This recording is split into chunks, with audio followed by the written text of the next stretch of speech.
Good evening friends. I am Prathamesh Trivedi और मैं हूं आपका साइंस गुरु। आज मैं आपको बताऊंगा कि फिजिक्स को, जिसको बहुत ज़्यादा टफ सब्जेक्ट माना जाता है, साथ ही साथ बच्चे बहुत ज़्यादा इस सब्जेक्ट से डरते हैं, उसको 40 दिन में कैसे कंप्लीट किया जाए और बोर्ड एग्जाम्स में इसको कैसे पेपर्स को सॉल्व किया जाए। यहाँ पर मैं आपको दिखाने वाला हूँ कि फिजिक्स को 40 डेज में कैसे कंप्लीट करेंगे। फिजिक्स जिसका नाम सुन के बड़े बड़े धुरंधर भी कांपते हैं। हालांकि ऐसा कुछ नहीं है, फिजिक्स बहुत प्यारा सब्जेक्ट है। सबसे पहले जो सब्जेक्ट हम पढ़ते हैं ना, उसी को जाने की है क्या। फिजिक्स का मतलब है यहाँ पर नेचर। हम नेचर की स्टडी करते हैं फिजिकली फॉर्म में। फिजिकली मतलब बाहरी रूप से। तो मैं आपको बताऊंगा आज के दिन कि फिजिक्स को 40 डेज में कैसे कंप्लीट करें, क्या पढ़े क्या नहीं पढ़े, बोर्ड्स में क्या इंपॉर्टेंट है, कैसे रिलेशंस होते हैं और कैसे कौन सी चीजें होंगी। इन सब का मैं आज आपको एक तरह से सरल रूप से कहा जाए तो इंट्रोडक्शन देने वाला हूं, यानी आपको एक तरीके से परिचय कराने वाला हूं। तो चलिए चलते हैं फिजिक्स की दुनिया में। देखिए फिजिक्स को 40 डेज में कैसे कवर करेंगे। और ये जो वीडियो है ये उन बच्चों के लिए है जिनके बोर्ड एग्जामिनेशन है। ये सीबीएसई के साथ साथ आईसीएसई बच्चों के लिए भी है। जरा गौर फरमाइएगा इस वीडियो पे, बहुत ज्यादा हेल्प मिलने वाली है आपको। देखिए 40 डेज में हमें फिजिक्स खत्म करनी है और बोर्ड पैटर्न में या बोर्ड एग्जाम्स में जो हमारा मार्किंग स्कीम है वो है 70 नंबर्स का। 70 मार्क्स हमारे बोर्ड में आएंगे थ्योरेटिकल फॉर्म में और 30 मार्क्स का होता है प्रैक्टिकल। ओके, अब 70 मार्क्स है कैसे लाए, क्योंकि बहुत सारे बच्चों के एम होंगे, किसी को भी आईआईटी में जाना है, किसी को नीट देना है, किसी को बिहार करना है, किसी को कुछ करना है। लेकिन एक क्राइटेरिया तो होता है ना सबके लिए, एलिजिबिलिटी क्राइटेरिया जिसको बोला जाता है, और सब में अलग अलग है। तो एक ऐसा स्कोर बनाने की सोचिए कि जिसमें हर एग्जाम में आप बैठ सके। देखिए टॉपर बनना इज डिफरेंट थिंग, स्कोरर बनना इज डिफरेंट थिंग। आपके स्कोर भी तो आने चाहिए ना उतने। तो सबसे पहले हमको वो चीज चाहिए जहां हम अचीव कर सके। देखिए सब लोग बोलते हैं 90, 95, 100 आते हैं मार्क्स, नो डाउट, इसमें मैं ये नहीं कहूंगा कि नहीं आते, आते हैं, पर उसको लाने का तरीका होता है। ये 40 डेज का जो वीडियो है जिसमें मैं आपको पूरी फिजिक्स पढ़ाऊंगा, जिसमें कॉन्सेप्ट भी होंगे, इस 40 डेज में आपको मिलेगा क्या, कॉन्सेप्ट बहुत इजी फॉर्म में, प्लस थ्योरी कैसे लिखनी है, प्लस डेरिवेशंस कैसे होते हैं करने हैं, प्लस इंपॉर्टेंट एंड अनइंपॉर्टेंट। देखिए मेरा फोकस इस पे ज्यादा रहेगा। क्यों, क्वेश्चन पूछो क्यों क्यों क्यों क्यों। इसका आंसर है इंपॉर्टेंट तो सब बताते हैं, लेकिन कोई ये नहीं बताता कि पेपर अनइंपॉर्टेंट आ जाए तो अटेम्प्ट कैसे करना है, पेपर इजी आ जाए तो उस पर लिखना कैसे है, पेपर टफ आ जाए तो कैसे उसको फेस करना है। और मेरा काम आपको सरल चीज नहीं सिखाना, कठिन चीज सिखाना है। वो भी सिखाना है, याद नहीं कराना है। तो आपको इसको याद नहीं करना, इसको सीखना है। इसको सीखने के लिए हम क्या करेंगे, हम आपको पूरा पैटर्न बताएंगे कि कितने दिन में कौन से चैप्टर्स चलेंगे, किस पे कैसे न्यूमेरिकल्स होंगे, किस पे कैसे थ्योरेटिकल क्वेश्चंस होंगे, एमसीक्यूज होंगे, बहुत सारी चीजें हैं। ठीक है, लास्ट में आता है क्वेश्चंस पार्ट। और क्वेश्चंस में सबसे ज्यादा बच्चे किससे भागते हैं, ये मुझे बताने की जरूरत नहीं है, जिसका नाम है न्यूमेरिकल्स। आपको एक बात बताऊं,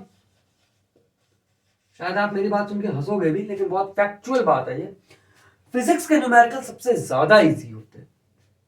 अरे सर ये क्या बात कर रहे हो, सबसे टफ तो इसी के न्यूमेरिकल होते हैं। पता नहीं क्या पूछते हैं, वेलोसिटी पूछते हैं, ray of angle of incidence पूछ देते हैं, इंडक्टर के बारे में पूछ देते हैं, सोलेनॉइड के बारे में पूछ देते हैं, magnetic field, intensity, potential, sir बहुत सारी चीजें, पर आप इसको इजी कैसे कह रहे हो। देखो फिजिक्स में जब भी आप कोई क्वेश्चन सॉल्व करते हो, न्यूमेरिकल सॉल्व करते हो ना, सपोज करिए वो n वेरिएबल की क्वेश्चन, उसमें फॉर्मूला है, जैसे कोई फॉर्मूला है उसमें n वेरिएबल है, तो वो n वेरिएबल में से n-1 तक की वैल्यू तो देगा और एक की वैल्यू पूछेगा, या रिलेटिव फॉर्म में, रिलेशंस के फॉर्म में क्वेश्चन है, तो उसमें भी आपको वो क्वेश्चन बताएगा आंसर, मतलब क्वेश्चन ही आधा आंसर बोलेगा, आपको अपनी तरफ से कुछ नहीं करना, जो क्वेश्चन कर रहा है वैसे चलते चलो, आंसर आपको मिल जाएगा। अब बच्चों की सबसे बड़ी प्रॉब्लम होती है कि सर याद कैसे रखें, तो उसके लिए तो यही चीज है कि practice makes a man perfect. But अब इतना टाइम तो है नहीं कि सारे चैप्टर्स बैठ के हम याद करेंगे, ये करेंगे वो करेंगे, नहीं। इसीलिए आपको मैं इन 40 डेज में वो सारी चीजें सिखाने की कोशिश करूंगा जो आप अपने पूरे साल में नहीं सीख पाए, या जो आपको आपके कोचिंग के टीचर्स या स्कूल के टीचर्स नहीं सिखा पाए। मैं आपको वो सारी चीजें और देने की कोशिश करूंगा जिससे आप एग्जाम में एक हाई बूस्ट कॉन्फिडेंस के साथ जाएं और पेपर को एज अ बर्डन फॉर्म में नहीं, एज अ टास्क फॉर्म में नहीं, एज अ चैलेंज फॉर्म में फेस करें। लेकिन बर्डन करेंगे, बर्डन फॉर्म में फेस करेंगे तो आपको क्या लगेगा कि अब कितना बोरिंग पेपर आया है, कितना टफ पेपर आया है, कहां से करें, कैसे करें। और चैलेंज लेके करेंगे, you have to do it, तो आपको करना ही है। सो इसीलिए क्या है यार, if exams are near then I am here. आपके एग्जाम नजदीक है इसलिए हम यहाँ पर हैं, आपको सारी इन बातों से रूबरू कराने के लिए कैसे क्या होता है। चलिए इस बारे में बहुत बातें कर ली हमने आपसे। अब हम जो आपको बात बताने जा रहे हैं कि फिजिक्स में कंटेंट क्या है, कैसा क्या रहेगा रोल प्ले, और कौन सा लेक्चर मेरा पहला आएगा जिससे आपको पढ़ना है या देखना है। चलिए आगे बढ़ते इसी के लिए।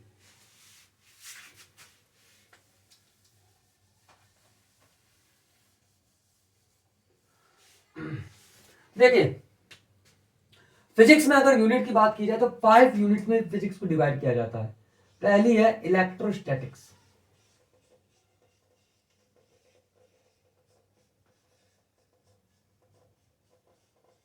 इसके अंदर चैप्टर 2 आते हैं। चैप्टर 1 जिसका नाम है इलेक्ट्रिक चार्जेस एंड फील्ड्स। फिर आता है चैप्टर 2 जिसका नाम है इलेक्ट्रिक पोटेंशियल एंड कैपेसिटेंस। ये हो गई यूनिट नंबर 1, और इसमें 2 चैप्टर। दूसरी यूनिट जो बनती है वो बनती है करंट इलेक्ट्रिसिटी, और ये चैप्टर का नाम भी करंट इलेक्ट्रिसिटी ही है।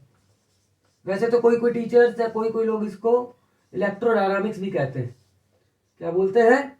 इलेक्ट्रोडायनामिक्स, क्योंकि इलेक्ट्रोस्टैटिक्स और ये बन गई डायनामिक्स। तो ये चैप्टर भी है साथ ही साथ यूनिट भी है। अब करना कैसे है, देखिए दोनों में आपको क्या करना, अगर आपको अब एक और चीज मैं बताना चाह रहा हूं, थर्ड यूनिट को भी साथ में ले लेता हूं जिसका नाम है मैग्नेटिक।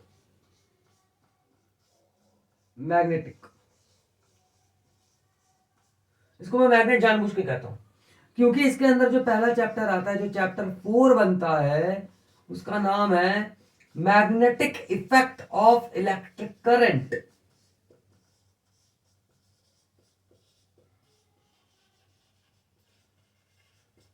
और चैप्टर 5 जो है वो है मैग्नेटिज्म एंड मैटर।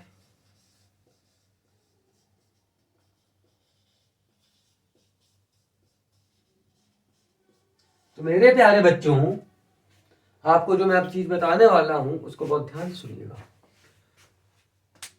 देखो बड़े बड़े लोगों को कहना है आलसी बनो। आलसी का मतलब है नहीं कि आलसी बन जाओ, आलसी means you have to find a trick how to resolve the difficult question और डिफिकल्ट टास्क। तो यहां पर आपको क्या करना है, इलेक्ट्रोस्टैटिक्स को अगर आपने बहुत ध्यान से पढ़ा, या ये पूरी फर्स्ट और सेकंड यूनिट को आपने बहुत ध्यान से भी पढ़ लिया, तो आपने कम से कम 50% मैग्नेट खत्म कर दी। कितने परसेंट? 50%। अब कहो सर ये कैसे पॉसिबल है? पॉसिबल है, इसका आंसर मैं खुद ही दूंगा आपको। कैसे? देखिए इलेक्ट्रोस्टैटिक्स का मतलब है, इलेक्ट्रो मतलब होता है चार्ज, स्टैटिक्स का मतलब होता है रेस्ट, यानी चार्ज जब रेस्ट फॉर्म में हो। और यहाँ पर डायनामिक्स है तो डायनामिक्स का मतलब होता है मोशन। और हमें अच्छे से पता है जहां चार्ज मोशन में आएगा वहां मैग्नेटिक फील्ड बनना चालू हो जाएगी। तो ये चैप्टर तो मैग्नेट पे ही है, यहाँ पे तो मैग्नेटिक फील्ड, इंटेंसिटी, सोलेनॉइड, यही सब की तो बातें होनी है। तो इसको कैसे पूरा करेंगे?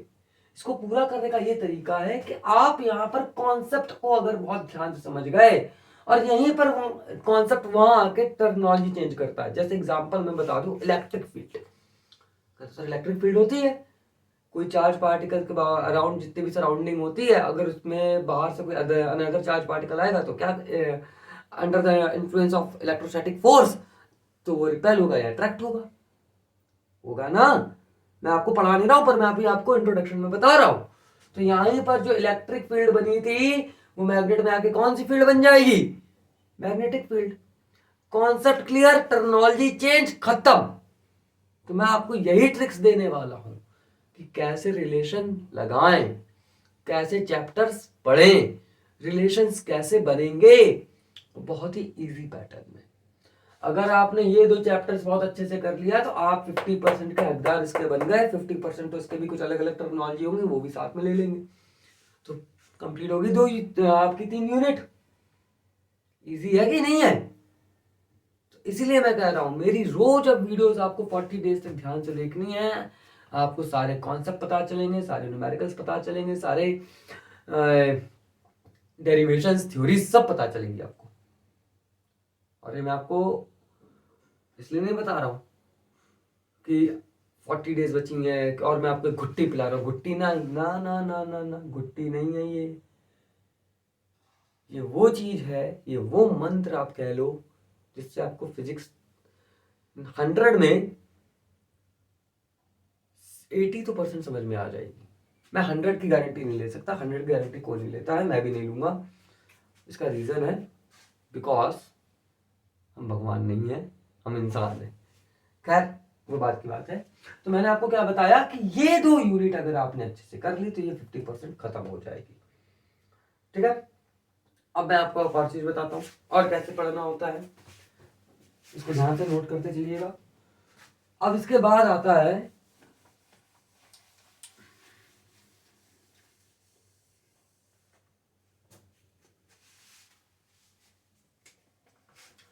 फिर आता है EMI एंड AC, यानी एक यूनिटी है इसको आप 4th यूनिट बोल सकते हो। और इस चैप्टर का नाम होता है electromagnetic induction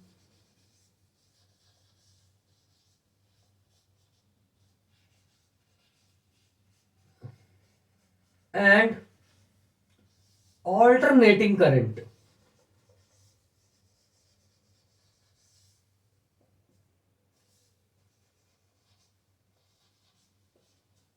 alternating current, okay. तो ये बन गया हमारा 6th चैप्टर, ये बन गया हमारा 7th चैप्टर। अब ये दोनों रिलेशन में चलते हैं पूरे।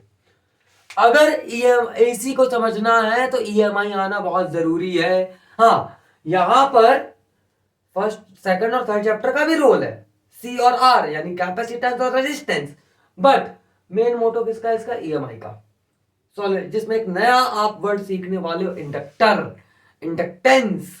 जैसे पहले सीखोगे कैपेसिटेंस, 10th में सीखा था रेजिस्टेंस, 12th में एक और आ गया, क्या नाम है? कैपेसिटेंस तो था ही था, एक और साथ में आ गया इंडक्टेंस। पर कॉन्सेप्ट सेम है। मैंने क्या बोला? मैंने आपसे यही बात बोली ना, कॉन्सेप्ट समझ लो, टर्मिनोलॉजी चेंज करो, आंसर बन गया। अब वो कैसे बनेगा, क्यों बनेगा, कहां बनेगा, वो मैं आपको बताऊंगा जब आपके लेक्चर्स पूरे स्टार्ट होंगे। आज इंट्रोडक्शन का फॉर्म है। फिर इसके बाद एक यूनिट आती है। यूनिट क्या, मैं इसको चैप्टर ही बोलता हूं, और वैसे तो मैं इसको इतना ज्यादा भाव नहीं देता हूं, लेकिन ये इंपॉर्टेंट है बिकॉज लाइट की स्टार्टिंग यहां से होती है, जिसको हम बोलते हैं इलेक्ट्रोमैग्नेटिक वेव्स। इलेक्ट्रोमैग्नेटिक वेव्स के बारे में बात की जाए तो ये हमें पहला, जब आपसे कोई पूछता है ना what do you mean by light, तो आपका सबसे पहले आंसर होता है light is a form of energy, it give us sensation in our eyes to see the objects and it is an EMW। तो इलेक्ट्रोमैग्नेटिक वेव्स क्या है?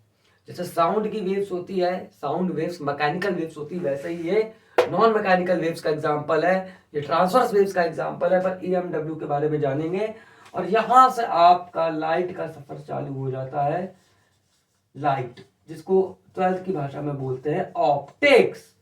ये स्टार्टिंग कर देता है, यहां से ये स्टार्टिंग कर देगा ऑप्टिक्स। ओके, तो इस चैप्टर को समझने के लिए ये 2 चैप्टर आने चाहिए। और आपको बता ही दिया मैंने कि सब रिलेशन में चलता है, कोई कहीं से गया हुआ नहीं। ऐसा नहीं है कि ईएमआई और एसी का यूज मैग्नेट में नहीं है, कि इलेक्ट्रोस्टैटिक्स या करंट इलेक्ट्रिसिटी में नहीं है, सब जगह है। रोल प्ले चेंज करके आएगा, लेकिन आएगा जरूर किसी ना किसी तरीके से। और मैं आपको बताऊंगा इसमें से कौन सा स्ट्रॉन्गेस्ट पार्ट होता है, कौन सा वीकेस्ट पार्ट होता है, कैसे किसको क्या पढ़ना होता है। ठीक है, अब आगे चलते हैं हम, और इसमें थोड़ा सा आपको बता दें। अब आता है सबका फेवरेट, दुलारा प्यारा, सब टीचर्स का सबसे ज्यादा न्यारा प्यारा बच्चा, जिसका नाम है क्या? ऑप्टिक्स। ऑप्टिक्स ये एक अलग ही लेवल की यूनिट है। इसका इलेक्ट्रिसिटी से नॉर्मली बिहेवियर में कोई लेना देना नहीं है। कहते सर कैसा नहीं है? जब इलेक्ट्रॉन्स फ्लो होंगे तभी तो लाइट जलेगी, वो बात सही है। लेकिन अगर कहा जाए कि सर्किट एग्जांपल्स के फॉर्म में बात की जाए, या जो नॉर्मली फिजिक्स के एग्जांपल्स होते हैं उसमें बात की जाए, तो इससे कोई लेना देना नहीं है। ऑप्टिक्स एक अलग ही चीज है बिल्कुल। जैसे सन, अब सन को बोला जाए sun is a form of energy, but कोई बोलता है sun is a form of thermal energy, कोई बोलता है sun is a form of a light energy, कोई बोलता है sun is a form of electrical energy, because we can convert solar energy into electrical energy. तो कौन सी energy है? सन एक खुद में ही एनर्जी है, उसका तुम और उसको आप किसी भी रूप में यूज कर सकते हो, because energy can neither be created nor be destroyed, it is always conserved and it is always transferable. तो ट्रांसफरेबल का मतलब ही यही होगा कि किसी भी एनर्जी को किसी भी फॉर्म में हम यूज कर सकते हैं। जैसे अभी मैं आपके सामने खड़ा हुआ हूं, तो ये मेरी पोटेंशियल एनर्जी का फॉर्म है। जब मैं ऐसे चलने लगूंगा तो ये मेरी काइनेटिक एनर्जी बन जाएगी। तो क्या ट्रांसफरेशन ही तो हो रहा है, मूवेबल ही तो हो रही है चीजें। रिलेशन लगाना है, आंसर पाना है। तो ऑप्टिक्स में 2 पार्ट में ऑप्टिक्स डिवाइड है, एक है रे ऑप्टिक्स और एक है वेव ऑप्टिक्स। और हाँ बच्चों, सबसे ज्यादा इंपॉर्टेंट ये यूनिट है, क्योंकि सबसे ज्यादा बोर्ड में यही आती है। इसका वेटेज कम से कम 17 मार्क्स का रहता है बोर्ड में। अगर किसी बच्चे को, भगवान करे सबको फिजिक्स नहीं भी आती, तो अगर वो यही यूनिट पढ़ के चला जाता है तो उसके मैक्सिमम प्रोबेबिलिटी रहती है पास होने की, बहुत ज्यादा से ज्यादा। और सबसे बड़ी बात, सबसे अच्छी बात पता है क्या है? ये आप बहुत पहले से पढ़ते आ रहे हो, क्योंकि रे ऑप्टिक्स को आपने जब आप छोटे थे क्लास 6 में थे तब इसी चैप्टर को लाइट के नाम से पढ़ते थे। यानी आपने class 6, class 7, class 8, class 10 light पढ़ी है। 12th में इसका एक भाई आ गया जिसका नाम बना वेव ऑप्टिक्स। तो इजी है, कॉन्सेप्चुअली देखा जाए तो इजी पार्ट आता है। और ये कुछ चैप्टर्स ऐसे जो जिंदगी भर चलने, पूरा पूरा का पूरा अगर आप देखा जाओगे तो रिसर्च इसी पर चलती है, लाइट पर चलती है, वेव्स पे चलती है। एक न्यू कॉन्सेप्ट, न्यू थ्योरी बन के आ जाती है, और हमें लगता है बहुत सारी चीज आगे नहीं। नो, ऐसा कुछ नहीं है। जैसे एक रे ऑप्टिक्स में नाम आएगा, टॉपिक आएगा ऑप्टिकल फाइबर। अब ऑप्टिकल फाइबर वैसे तो लाइट का पार्ट है, लेकिन आज यूज कहाँ हो रहा है? In internet, in communications. Why? Because it is a very very fine wire. उसमें जो क्लैडिंग होती है, उसमें जो कोर होता है, ठीक है, उसमें जो सेटअप होता है, उसमें टोटल इंटरनल रिफ्लेक्शन बहुत अच्छे से होता है। इसी वजह से आज के समय में जो भी 5G लाइंस डाली जा रही हैं, या आप देखते हो कि इंटरनेट लाइंस जो बिछती हैं, उसमें ऑप्टिकल फाइबर का यूज किया जाता है, फाइबर केबल का। उसमें बहुत पतला वायर निकाला जाता है।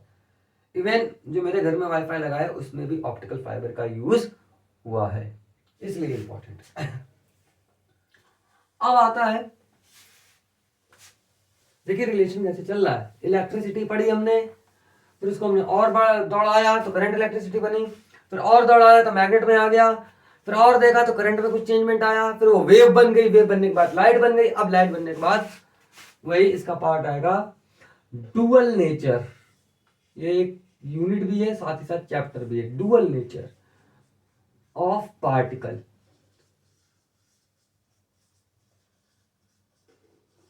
और इसी के साथ एक मैं उन चैप्टर्स का भी नाम लिख दे रहा हूँ।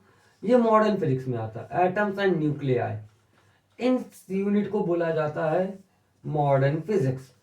मॉडर्न फिजिक्स इसलिए क्योंकि ये पूरी की पूरी फिजिक्स जो है वो एटम पर वर्क करती है। एटम कैसे इलेक्ट्रॉन एमिट करता है, एटम कैसे एनर्जी थ्रेशोल्ड एनर्जी बनाता है, फोटोन बनाता है, सारी की सारी चीजें ये हमें बताता है। एटम का साइज क्या है, एटम की डेंसिटी क्या है, एटम का रेडियस क्या है, ओके, कौन सा एक्सपेरिमेंट किया गया था इसको पता लगाने के लिए, सारी की सारी बातें कौन बताता है हमें, dual nature of particle and atoms and nuclei. Got it.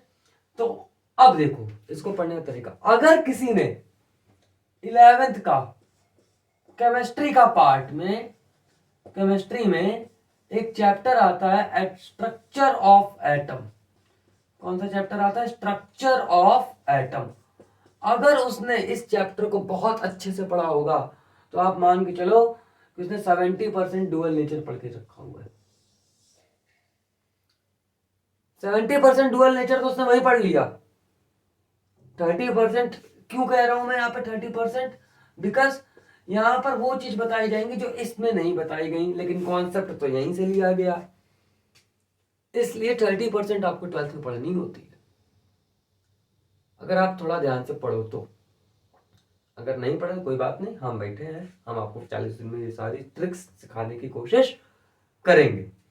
Okay, 70%, सोचिए आधा काम तो आधी क्लासेस पहले ही करके बैठी हुई है, आपको तो उसके आगे का जानना है। फिजिक्स में जितनी चीजें हम सीखते हैं ना, आधी चीज तो रिवीजन फॉर्म होती है और आधी चीजें नहीं ऐड हो जाती हैं।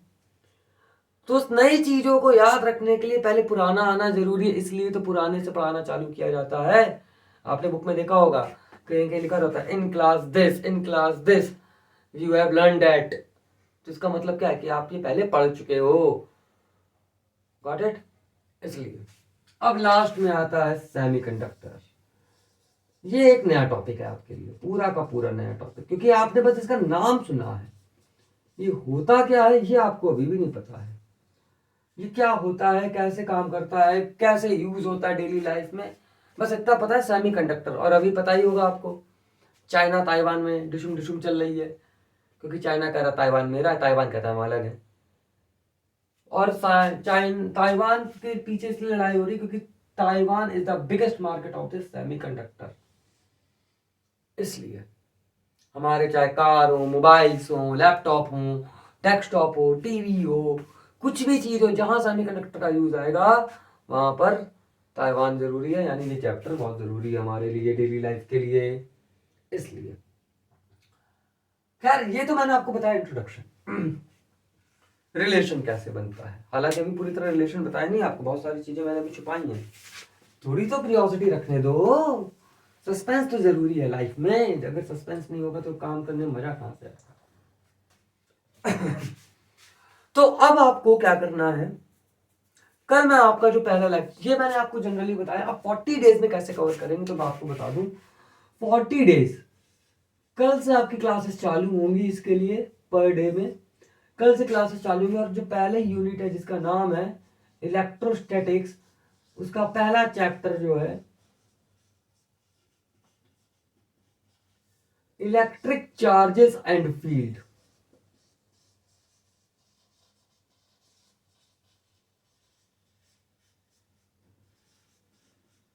मैं आपको पढ़ाऊंगा पहला चैप्टर जो है, और इसको मैं 2 पार्ट में पढ़ाऊंगा। पहले पार्ट में सिर्फ आपका आएगा इलेक्ट्रिक चार्जेस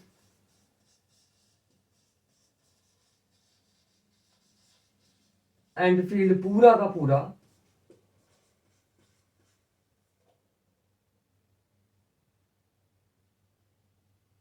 ओके, साथ ही साथ फिर आता है गॉस लॉ।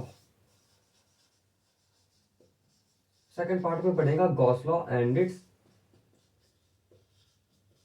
एप्लीकेशन। यानी ये 2 दिन में आपका थ्योरेटिकल टॉपिक कंप्लीट होगा। अगर नहीं हो पाता इन केस तो 1 दिन और दूंगा मैं, यानी 3 डेज में थ्योरी कंप्लीट। 3 डेज में थ्योरी कंप्लीट, 4th डेज में 4th डे में क्या होगा, मैं आपको क्वेश्चंस कराऊंगा, क्वेश्चंस एंड न्यूमेरिकल्स। अब अगर बात की जाए तो पेपर पैटर्न चालू हुए। चलो।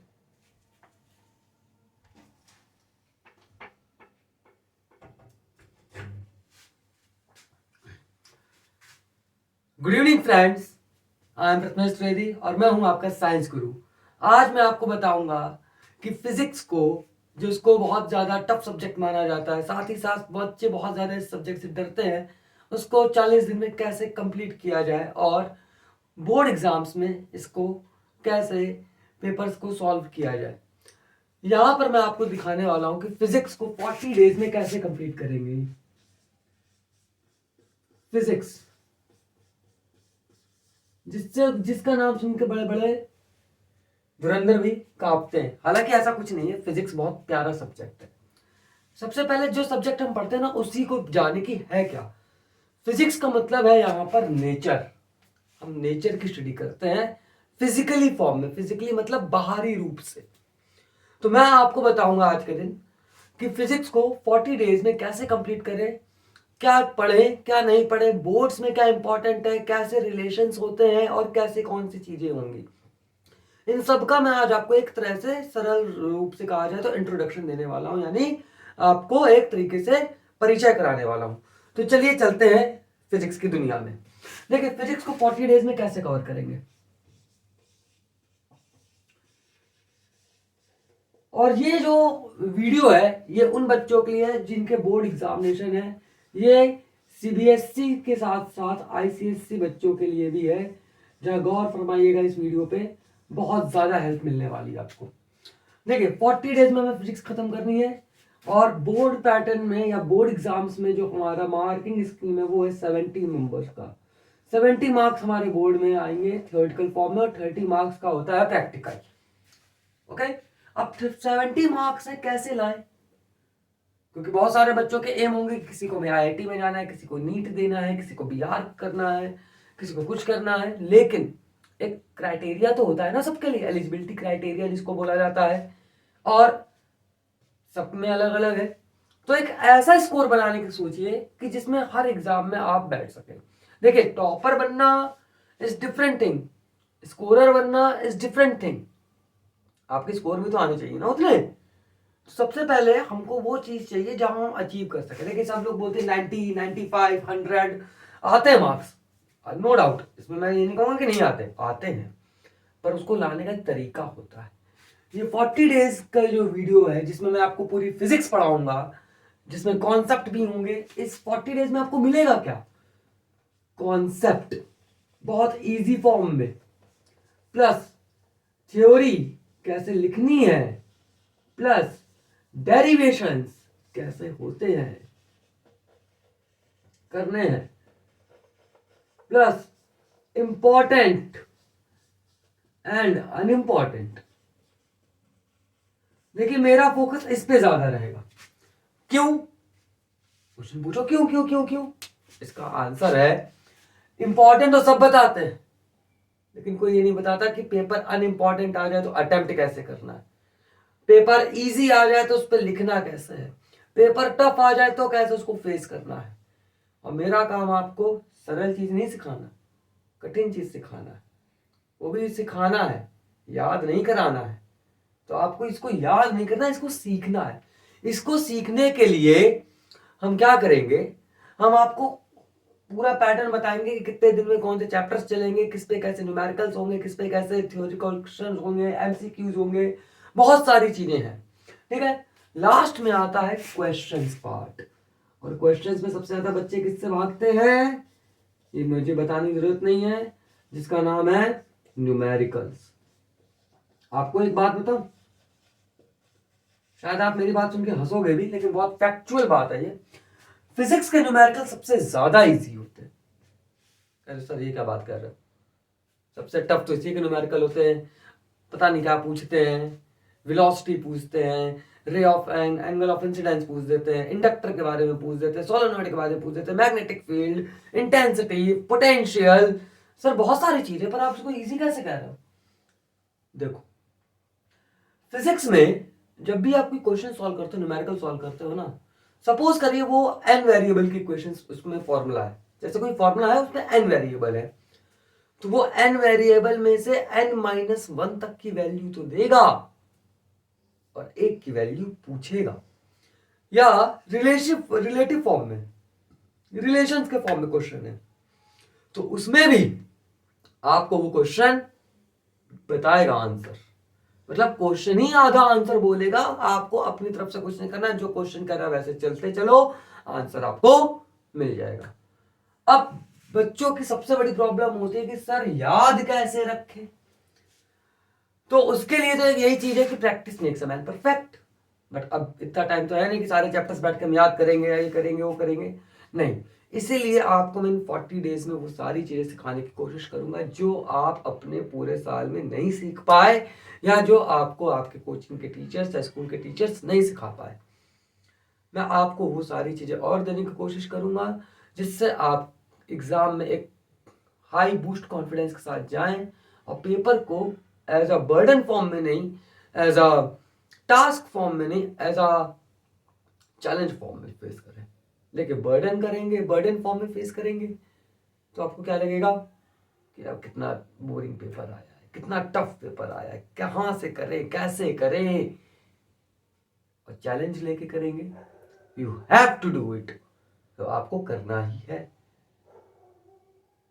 सो इसीलिए क्या है यार, if exams are near then I am here. आपके एग्जाम नजदीक है इसलिए हम यहाँ पर हैं, आपको सारी इन बातों से रूबरू कराने के लिए कैसे क्या होता है।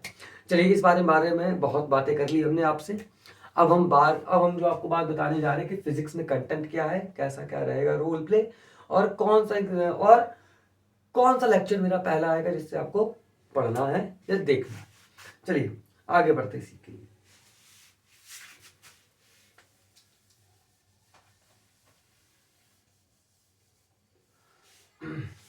देखिए फिजिक्स में अगर यूनिट की बात की जाए तो 5 यूनिट्स में फिजिक्स को डिवाइड किया जाता है। पहली है इलेक्ट्रोस्टैटिक्स,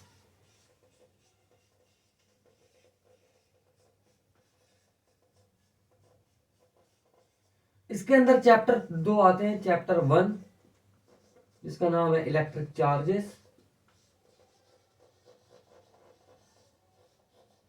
एंड फील्ड्स। फिर आता है चैप्टर 2 जिसका नाम है इलेक्ट्रिक पोटेंशियल एंड कैपेसिटेंस। ये हो गई यूनिट नंबर 1, और इसमें 2 चैप्टर। दूसरी यूनिट जो बनती है वो बनती है करंट इलेक्ट्रिसिटी, और ये चैप्टर का नाम भी करंट इलेक्ट्रिसिटी ही है। वैसे तो कोई कोई टीचर्स या कोई कोई लोग इसको इलेक्ट्रोडायनामिक्स भी कहते हैं। क्या बोलते हैं? इलेक्ट्रोडायनामिक्स, क्योंकि इलेक्ट्रोस्टैटिक्स और ये बन गई डायनामिक्स। तो ये चैप्टर भी है साथ ही साथ यूनिट भी है। अब करना कैसे है, देखिए दोनों में आपको क्या करना, अगर आपको, अब एक और चीज मैं बताना चाह रहा हूं, थर्ड यूनिट को भी साथ में ले लेता हूं जिसका नाम है मैग्नेटिक।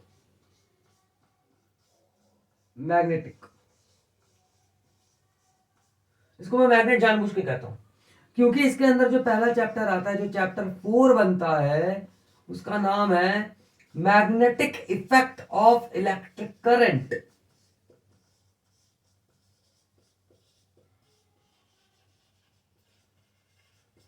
और चैप्टर 5 जो है वो है मैग्नेटिज्म एंड मैटर।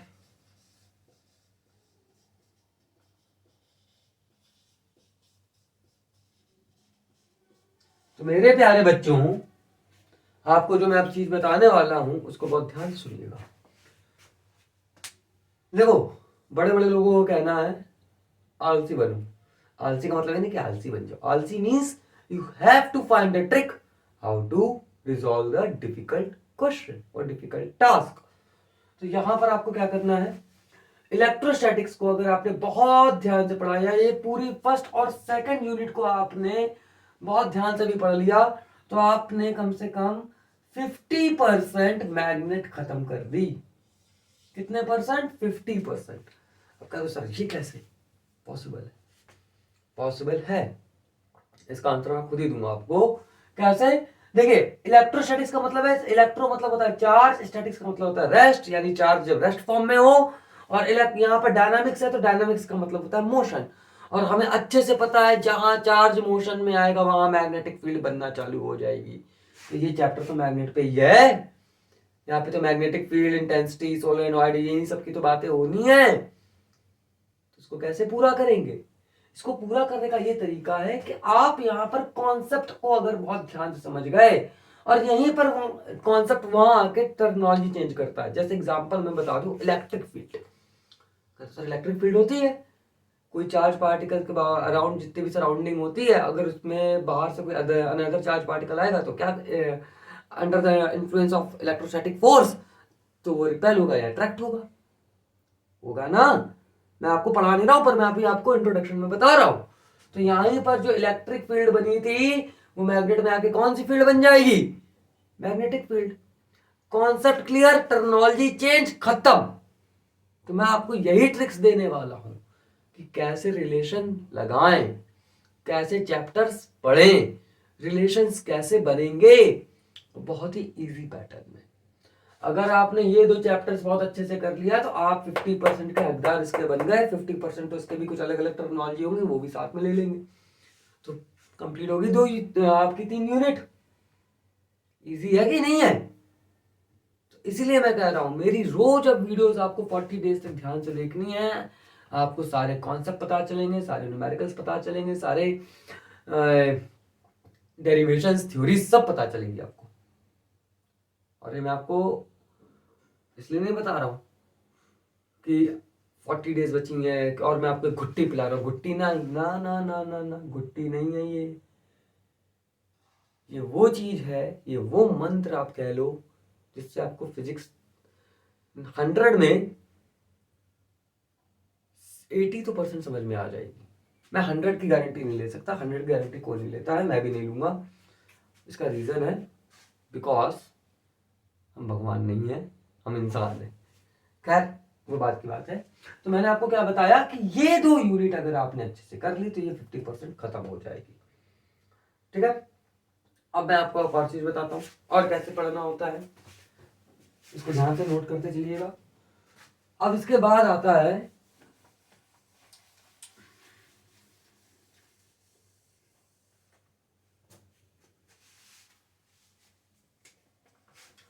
फिर आता है EMI एंड AC, यानी एक यूनिटी है, इसको आप 4th यूनिट बोल सकते हो। और इस चैप्टर का नाम होता है electromagnetic induction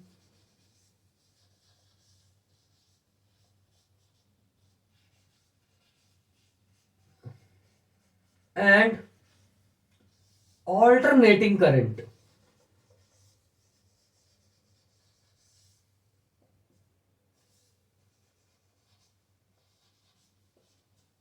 alternating current, okay. तो ये बन गया हमारा 6th चैप्टर, ये बन गया हमारा 7th चैप्टर। अब ये दोनों रिलेशन में चलते हैं पूरे। अगर AC को समझना है तो EMI आना बहुत जरूरी है। हाँ, यहां पर फर्स्ट, सेकंड और थर्ड चैप्टर का भी रोल है, C और R यानी कैपेसिटेंस और रेजिस्टेंस। बट मेन मोटो किसका? इसका EMI का, सॉलिड, जिसमें एक नया आप वर्ड सीखने वाले हो, इंडक्टर, इंडक्टेंस। जैसे पहले सीखोगे कैपेसिटेंस, 10th में सीखा था रेजिस्टेंस, 12th में एक और आ गया, क्या नाम है? कैपेसिटेंस तो था ही था, एक और साथ में आ गया इंडक्टेंस, पर कॉन्सेप्ट सेम है। मैंने क्या बोला? मैंने आपसे यही बात बोली ना, कॉन्सेप्ट समझ लो, टर्मिनोलॉजी चेंज करो, आंसर बन गया। अब वो कैसे बनेगा, क्यों बनेगा, कहां बनेगा, वो मैं आपको बताऊंगा जब आपके लेक्चर्स पूरे स्टार्ट होंगे। आज इंट्रोडक्शन का फॉर्म है, फिर इसके बाद एक यूनिट आती है। यूनिट क्या, मैं इसको चैप्टर ही बोलता हूं, और वैसे तो मैं इसको इतना ज्यादा भाव नहीं देता हूं, लेकिन ये इंपॉर्टेंट है बिकॉज लाइट की स्टार्टिंग यहां से होती है, जिसको हम बोलते हैं इलेक्ट्रोमैग्नेटिक वेव्स। इलेक्ट्रोमैग्नेटिक वेव्स के बारे में बात की जाए तो ये हमें पहला, जब आपसे कोई पूछता है ना what do you mean by light, तो आपका सबसे पहले आंसर होता है light is a form of energy, it give us sensation in our eyes to see the objects and it is an EMW. तो इलेक्ट्रोमैग्नेटिक वेव्स क्या है? जैसे साउंड की वेव्स होती है, साउंड वेव्स मैकेनिकल वेव्स होती है, वैसे ही ये नॉन मैकेनिकल वेव्स का एग्जांपल है, ये ट्रांसवर्स वेव्स का एग्जांपल है, पर ईएमडब्ल्यू के बारे में जानेंगे। और यहां से आपका लाइट का सफर चालू हो जाता है। लाइट, जिसको 12th की भाषा में बोलते हैं ऑप्टिक्स, ये स्टार्टिंग कर देता है, यहां से ये स्टार्टिंग कर देगा ऑप्टिक्स। ओके, तो इस चैप्टर को समझने के लिए ये दो चैप्टर आने चाहिए। और आपको बता ही दिया मैंने कि सब रिलेशन में चलता है, कोई कहीं से गया हुआ नहीं। ऐसा नहीं है कि ईएमआई और एसी का यूज मैग्नेट में नहीं है, कि इलेक्ट्रोस्टैटिक्स या करंट इलेक्ट्रिसिटी में नहीं है, सब जगह है। रोल प्ले चेंज करके आएगा, लेकिन आएगा जरूर किसी ना किसी तरीके से। और मैं आपको बताऊंगा इसमें से कौन सा स्ट्रॉन्गेस्ट पार्ट होता है, कौन सा वीकेस्ट पार्ट होता है, कैसे किसको क्या पढ़ना होता है। ठीक है, अब आगे चलते हैं हम, और इसमें थोड़ा सा आपको बता दें। अब आता है सबका फेवरेट, दुलारा प्यारा, सब टीचर्स का सबसे ज्यादा न्यारा प्यारा बच्चा, जिसका नाम है क्या? ऑप्टिक्स। ऑप्टिक्स ये एक अलग ही लेवल की यूनिट है। इसका इलेक्ट्रिसिटी से नॉर्मली बिहेवियर में कोई लेना देना नहीं है। कहते सर कैसा नहीं है? जब इलेक्ट्रॉन्स फ्लो होंगे तभी तो लाइट जलेगी, वो बात सही है। लेकिन अगर कहा जाए कि सर्किट एग्जांपल्स के फॉर्म में बात की जाए, या जो नॉर्मली फिजिक्स के एग्जांपल्स होते हैं उसमें बात की जाए, तो इससे कोई लेना देना नहीं है। ऑप्टिक्स एक अलग ही चीज है बिल्कुल। जैसे सन, अब सन को बोला जाए sun is a form of energy, but कोई बोलता है sun is a form of thermal energy, कोई बोलता है sun is a form of a light energy, कोई बोलता है sun is a form of electrical energy because we can convert solar energy into electrical energy. तो कौन सी energy है? सन एक खुद में ही एनर्जी है उसका, तो आप और आप उसको आप किसी भी रूप में यूज कर सकते हो, because energy can neither be created nor be destroyed, it is always conserved and it is always transferable. तो ट्रांसफरेबल का मतलब ही यही होगा कि किसी भी एनर्जी को किसी भी फॉर्म में हम यूज कर सकते हैं। जैसे अभी मैं आपके सामने खड़ा हुआ हूं, तो ये मेरी पोटेंशियल एनर्जी का फॉर्म है, जब मैं ऐसे चलने लगूंगा तो ये मेरी काइनेटिक एनर्जी बन जाएगी। तो क्या ट्रांसफरेशन ही तो हो रहा है, मूवेबल ही तो हो रही है चीजें। रिलेशन लगाना है, आंसर पाना है। तो ऑप्टिक्स में दो पार्ट में ऑप्टिक्स डिवाइड है, एक है रे ऑप्टिक्स और एक है वेव ऑप्टिक्स। और हाँ बच्चों, सबसे ज्यादा इंपॉर्टेंट ये यूनिट है, क्योंकि सबसे ज्यादा बोर्ड में यही आती है। इसका वेटेज कम से कम 17 मार्क्स का रहता है बोर्ड में। अगर किसी बच्चे को, भगवान करे सबको फिजिक्स नहीं भी आती, तो अगर वो यही यूनिट पढ़ के चला जाता है तो उसके मैक्सिमम प्रोबेबिलिटी रहती है पास होने की, बहुत ज्यादा से ज्यादा। और सबसे बड़ी बात, सबसे अच्छी बात पता है क्या है? ये आप बहुत पहले से पढ़ते आ रहे हो, क्योंकि रे ऑप्टिक्स को आपने जब आप छोटे थे क्लास 6 में थे तब इसी चैप्टर को लाइट के नाम से पढ़ते थे। यानी आपने class 6, class 7, class 8, class 10 light पढ़ी है। 12th में इसका एक भाई आ गया जिसका नाम बना वेव ऑप्टिक्स। तो इजी है, कॉन्सेप्चुअली देखा जाए तो इजी पार्ट आता है। और ये कुछ चैप्टर्स ऐसे जो जिंदगी भर चलने, पूरा पूरा का पूरा अगर आप देखा जाओगे तो रिसर्च इसी पर चलती है, लाइट पर चलती है, वेव्स पर चलती है, एक न्यू कॉन्सेप्ट न्यू थ्योरी बन के आ जाती है, और हमें लगता है बहुत सारी चीज आगे नहीं। नो, ऐसा कुछ नहीं है। जैसे एक रे ऑप्टिक्स में नाम आएगा, टॉपिक आएगा ऑप्टिकल फाइबर। अब ऑप्टिकल फाइबर वैसे तो लाइट का पार्ट है, लेकिन आज यूज कहाँ हो रहा है? In internet, in communications. Why? Because it is a very very fine wire. उसमें जो क्लैडिंग होती है, उसमें जो कोर होता है, ठीक है, उसमें जो सेटअप होता है, उसमें टोटल इंटरनल रिफ्लेक्शन बहुत अच्छे से होता है। इसी वजह से आज के समय में जो भी 5G लाइंस डाली जा रही हैं, या आप देखते हो कि इंटरनेट लाइंस जो बिजती हैं, उसमें ऑप्टिकल फाइबर का यूज किया जाता है, फाइबर केबल का। उसमें बहुत पतला वायर निकाला जाता है। इवन जो मेरे घर में वाईफाई लगा है उसमें भी ऑप्टिकल फाइबर का यूज हुआ है, इसलिए इंपॉर्टेंट है। अब आता है, देखिए रिलेशन कैसे चल रहा है। इलेक्ट्रिसिटी पढ़ी हमने, फिर उसको हमने और दौड़ाया तो करंट इलेक्ट्रिसिटी बनी, फिर और दौड़ाया तो मैग्नेट में आ गया, फिर और देखा तो करंट में कुछ चेंजमेंट आया, फिर वो वेव बन गई, वेव बनने के बाद लाइट बन गई। अब लाइट बनने के बाद वही इसका पार्ट आएगा डुअल नेचर। ये एक यूनिट भी है, साथ ही साथ चैप्टर भी है, डुअल नेचर ऑफ पार्टिकल।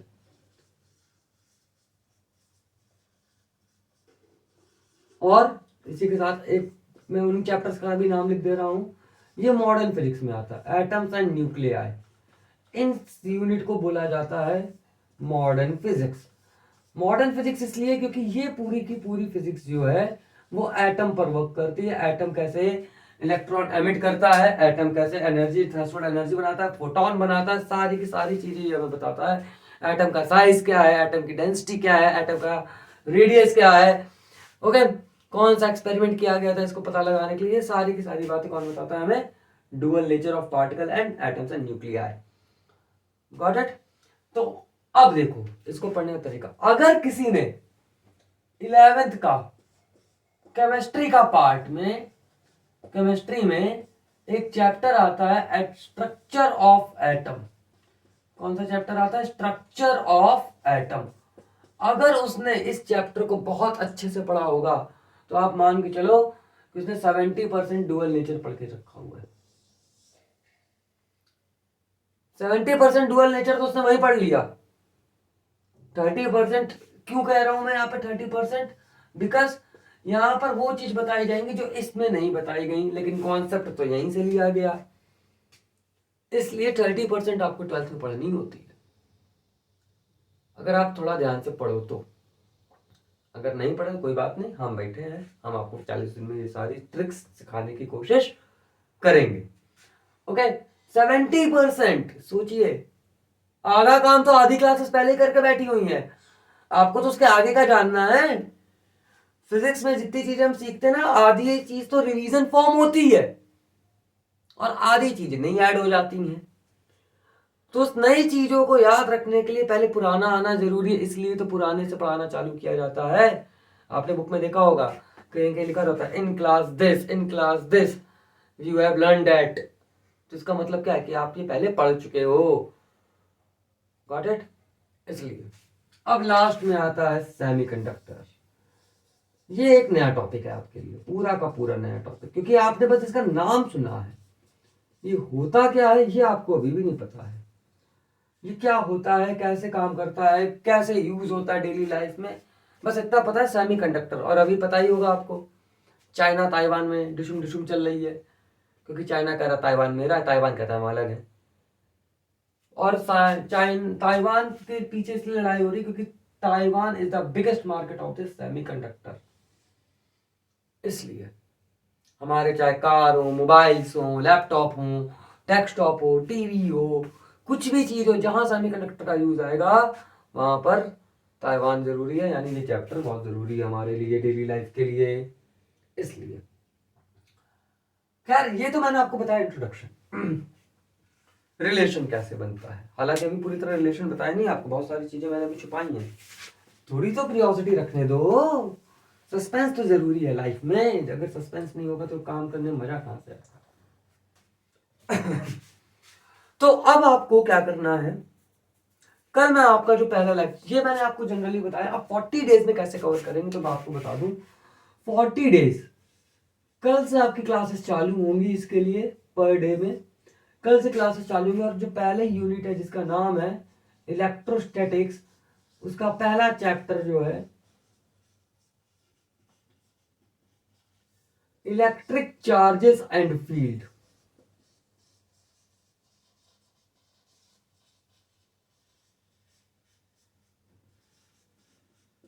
मैं आपको पढ़ाऊंगा पहला चैप्टर जो है। और इसको मैं 2 पार्ट में पढ़ाऊंगा। पहले पार्ट में सिर्फ आपका आएगा इलेक्ट्रिक चार्जेस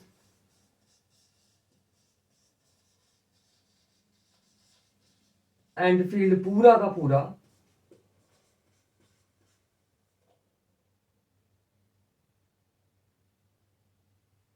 ओके। साथ ही साथ फिर आता है गॉस लॉ। सेकंड पार्ट में पढ़ेगा Gauss law and its application. यानी ये 2 दिन में आपका थ्योरेटिकल टॉपिक कंप्लीट होगा। अगर नहीं हो पाता है इन केस तो 1 दिन और दूंगा मैं, यानी 3 डेज में थ्योरी कंप्लीट। 3 डेज में थ्योरी कंप्लीट। फोर्थ डे में क्या होगा, मैं आपको क्वेश्चंस कराऊंगा, क्वेश्चंस एंड न्यूमेरिकल्स। अब अगर बात की जाए तो पेपर पैटर्न में क्वेश्चन कैसे आ रहे तो ध्यान से सुनिएगा। आते हैं आपके एमसीक्यू फॉर्म में, वेरी शॉर्ट,